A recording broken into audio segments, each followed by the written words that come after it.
Hi, I just want to show you how you can sort based on checkboxes for this, and I would appreciate if you would just double check things that belong to your department.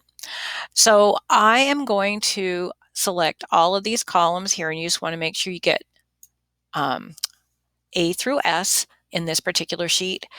This image here, I've merged some cells so it doesn't, if you pick T, it will give you an error message. So we're just going to highlight A through S, and we're going to click on the filter right here.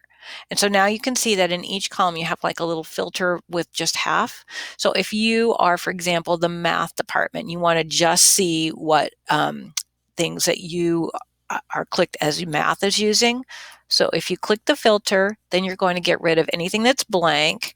And here, if it's clicked, it's true. And if it's not clicked, if it's empty, the checkbox is false. So I'm also going to get rid of false. And if I click OK, now this will just show me all the different software packages that the math department has had checked. So if you could please check through my numbers with your budget, and also if there's things you're checked for that actually your department does not use, you'd want to uncheck that, because I think some of the cost for things might be then attributed to your department.